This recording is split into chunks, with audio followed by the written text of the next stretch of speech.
de faux qui se passent et qui font que beaucoup d'Ivoiriens n'ont pas les moyens d'obtenir leur ACD alors qu'ils ont acquis leur terrain de bonne foi. Alors, dans 2 minutes exactement, on commence et je voudrais que vous preniez note. Tout ce que je vais dire est le résultat d'une investigation. Nous ne sommes pas restés au bureau pour écrire. Nous sommes allés sur le terrain, au ministère de la Construction, à Djorogobité. Nous avons rencontré des victimes. Nous avons interrogé des policiers, des gendarmes. Nous avons découvert que plusieurs dizaines de procédures judiciaires sont engagées depuis les commissariats et les brigades de gendarmerie contre le même individu. Nous avons interrogé des officiers de gendarmerie qui ont fait des enquêtes il y a 6 ans, 7 ans sur le cas de Djorogobité. Et nous avons documenté tout ça. Et nous avons compris en épluchant les documents, les informations audio et physiques, nous avons retracé exactement ce qui s'est passé sur Djorogobité. À partir donc de cette vidéo, vous allez comprendre les tenants et aboutissants et vous allez comprendre qui dit vrai, qui dit faux. Mais évidemment, nous ne sommes que des journalistes. Nous ne sommes pas des magistrats, ni des policiers. Comme le dirait le leader de Balai Citoyen au Burkina Faso, les journalistes lèvent le lièvre. Il appartient aux autorités et à la société d'attraper ce lièvre-là.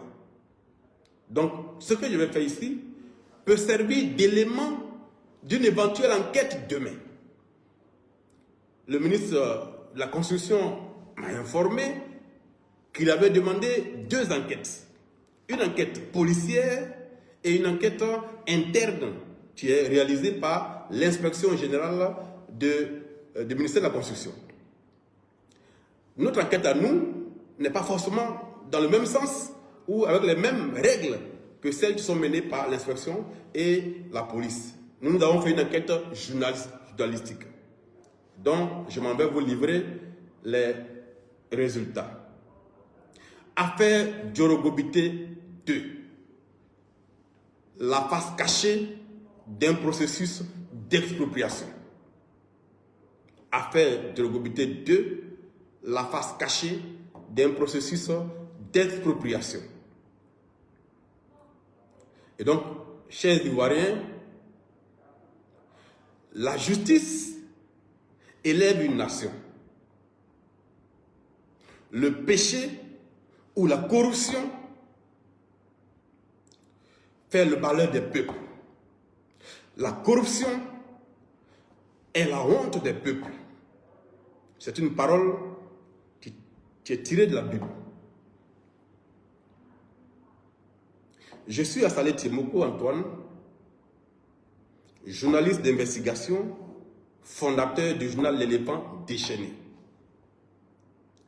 Je suis aussi député de la nation, donc porte-parole, porte-voix, défenseur, rempart du peuple de Côte d'Ivoire, comme le sont tous les députés de Côte d'Ivoire. Il y a parmi les fonctions d'un député une qui est particulièrement importante, à savoir celle du contrôle de l'action gouvernementale. Donc, en plus de voter les lois, ou même de proposer des lois à concurrence avec le chef de l'État, en plus de consentir l'impôt et donc d'adopter le budget de l'État, le député a aussi une fonction de contrôle de l'action gouvernementale. C'est quoi ce contrôle-là? Ce contrôle se fait donc à 2 niveaux. Il y a ce qu'on appelle le contrôle de la légalité des actes posés par l'exécutif, les membres du gouvernement, au regard de notre corpus législatif, au regard de notre constitution, au regard de nos lois.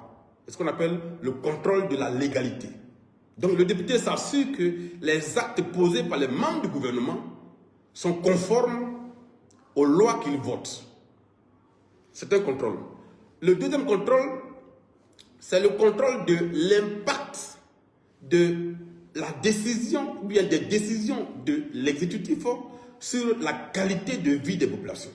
Quand on prend une décision gouvernementale, il appartient au député, qui est le représentant des populations, de s'assurer que cette décision-là a un impact positif sur la vie des gens. Aussi, l'impact est négatif, il faut qu'il s'assure que les raisons pour lesquelles on porte atteinte à la vie ou bien aux droits de la population sont valables. C'est ça le contrôle de l'action gouvernementale. Donc, dans le cadre de l'affaire Diorogo Bitèye, le député que je suis est dans son rôle de vérifier que le ministère de la Construction dans cette affaire a fait correctement son travail. C'est ça le contrôle de l'action gouvernementale. Mais pour que je puisse faire cette vérification, en dehors d'une enquête parlementaire, eh bien c'est le journaliste qui fait l'enquête et qui met les résultats au service du député au parler. Donc il s'agit d'une enquête journalistique et non d'une enquête judiciaire. Cela doit être précisé.